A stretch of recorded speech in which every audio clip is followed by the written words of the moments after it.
Hey salut, je vous retrouve aujourd'hui pour une deuxième vidéo où je retourne une deuxième fois des updates lecture que j'avais déjà fait et que j'ai écrasé, tout ça. Mais en tout cas pour le premier livre dont j'ai à vous parler, ça va pas être un problème puisque j'ai adoré et je m'en souviens super bien, puisqu'il s'agit du tome 1 de Nevernight écrit par Jay Kristoff et paru chez De Saxus Éditions. C'est une pavasse, mais mon dieu, je l'ai dévoré, j'ai adoré, j'ai mis le tome 2 dans ma palle du pack là de cette année. Putain, le tome 2 il fait 800 pages, mais c'est sûr, je vais me le bouffer. Peut-être pas tout de suite parce que sinon je vais perdre une grosse partie du challenge, mais c'est certain, je vais me le bouffer parce que j'ai adoré cette histoire. Alors attention, c'est hyper cynique, hyper sarcastique, c'est pas pour tout le monde, et je pense que le meilleur moyen, et il me semble que c'est ce que j'avais fait dans mon update lecture la première fois, de vous faire comprendre un petit peu le ton de ce récit, c'est de vous lire quelques lignes de la première page. Gardez à l'esprit que quand j'ai commencé ce livre, j'avais besoin de confort et tout, et en fait je me suis super installée dans mon canapé et tout, enfin c'était pas mon canapé d'ailleurs, c'est pas grave, mais bien au chaud machin, j'étais de garde à la pharmacie, je me suis foutue sur le lit, je m'installe et je prends la première page du bouquin, et là le ton est arrivé tout de suite. Les gens se chient souvent dessus lorsqu'ils trépassent. Ça c'était la première phrase et j'ai explosé de rire toute seule parce que je vous dis, j'étais vraiment en mode cocoon et je m'attendais pas à ça, mais j'ai explosé de rire. Leurs muscles se relâchent, leur âme se libère et tout le reste s'échappe. Malgré tout l'amour que leur public porte à la mort, les dramaturges font rarement mention de cette réalité. Quand le héros rend son dernier soupir dans les bras de l'héroïne, il n'attire pas l'attention sur la tache qui apparaît sur ses collants, ni sur la puanteur qui fait pleurer sa dame lorsqu'elle se penche pour son baiser d'adieu. Prenez cela pour un avertissement aux chers amis, sachez que votre narrateur ne partage pas cette retenue. Et si les réalités désagréables d'un bain de sang liquéfient le contenu de vos intestins, sachez aussi que ces pages parlent d'une fille qui était au meurtre ce que les maestros sont à la musique, qui faisait aux fins heureuses ce qu'une lame de scie fait à la peau.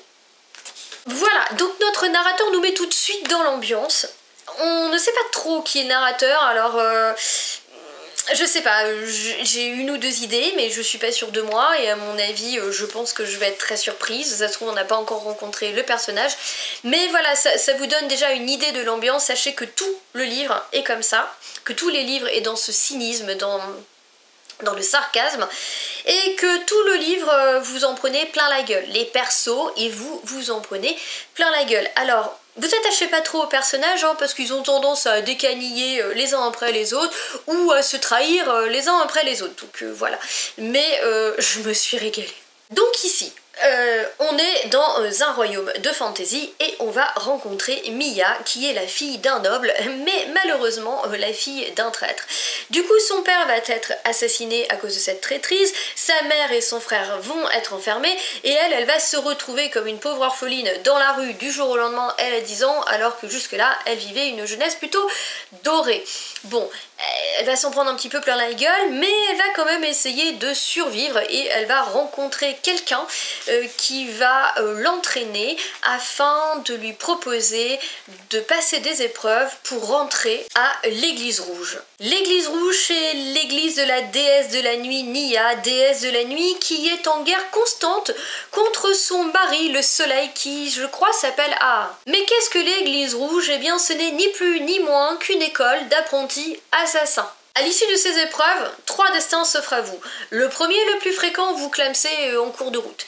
Le deuxième, vous devenez une lame, soit un assassin. Le troisième, vous devenez une main, un sous-fifre, une sorte d'esclave pour les lames dans l'église.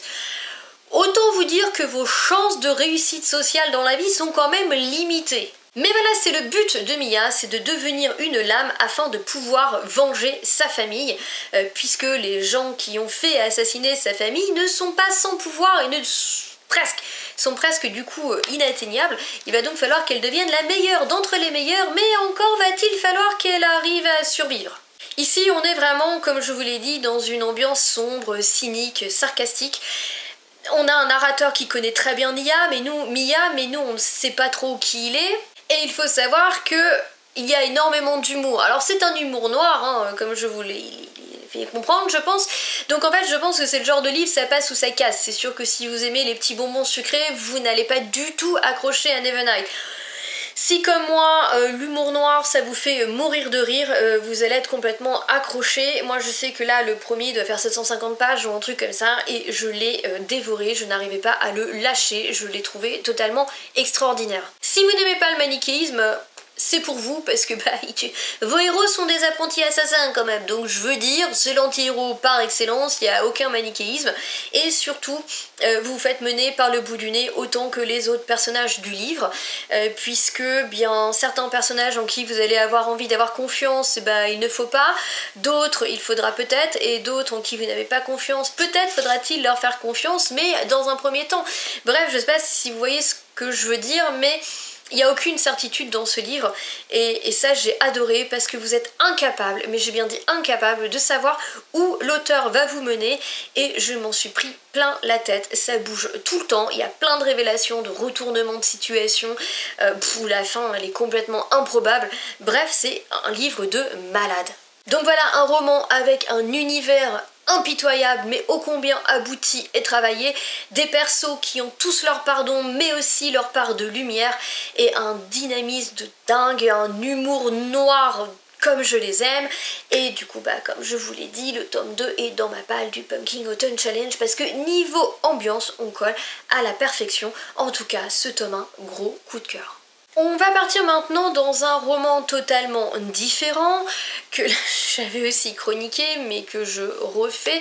Le pire c'est que je pensais que cette vidéo était déjà en ligne, donc pour vous dire à quel point je suis complètement à côté de la plaque, je voudrais vous parler de À la croisée des rêves par Ellie Sowin, paru aux éditions Inceptio. Et là on va partir dans un style totalement différent, puisqu'on va partir dans un roman onirique, une sorte de thriller fantastique, qui vraiment se met en rapport avec les rêves, etc.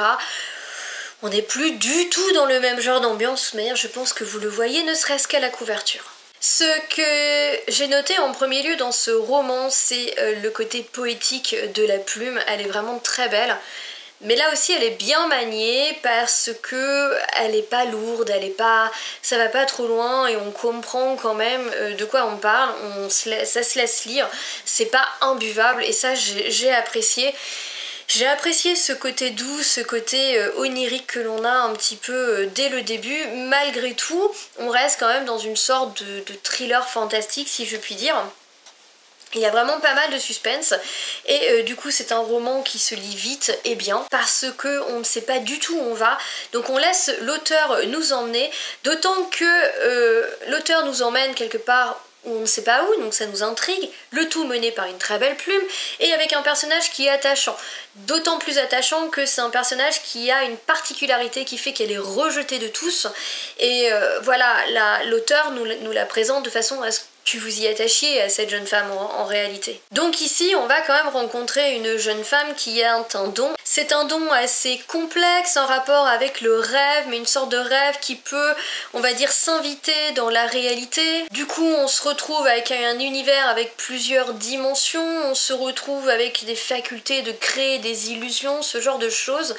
Sauf que je ne peux pas trop vous en dire puisque la découverte de l'univers est la trame même du récit, donc si je pars trop à vous en parler, finalement je ne ferai que vous spoiler le roman, ce qui serait ma foi fort dommage. C'est un système qui est assez complexe et vous avez les frontières entre le rêve et la réalité qui sont assez floues et par contre j'avoue quand même avoir eu quelques questions qui sont restées sans réponse, notamment vis-à-vis de ces dons, de ce système de magie, du pourquoi et du comment, parce que vraiment oui c'est très complexe et c'est très très bien pensé et du coup ça faisait quelque chose de tellement riche que je crois que j'étais un petit peu gourmande en fait, j'en voulais toujours un petit peu plus. Après ici donc on rencontre un duo avec Isobel, comme je vous l'ai dit c'est notre perso principal qui est torturé, un petit peu rejeté, et Fingal, son ami qui est perdument amoureux d'elle.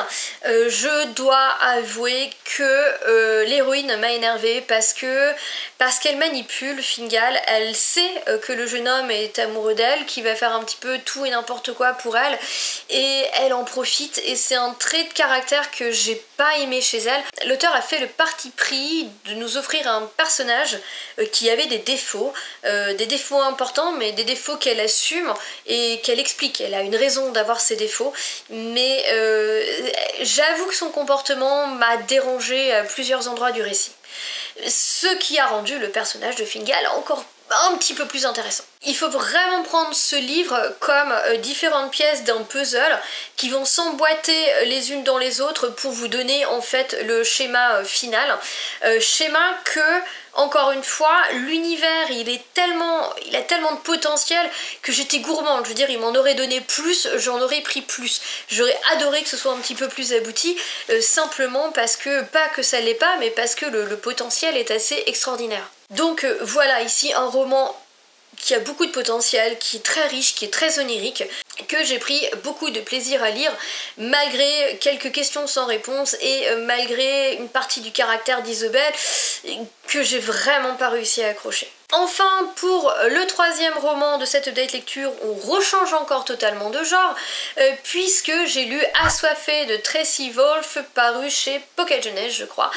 Donc, dès que j'ai vu la couverture, je me suis dit, ah, on dirait un remake de Twilight, parce que ça se voit dans la couverture, et aussi dans la quatrième de couverture par rapport au résumé.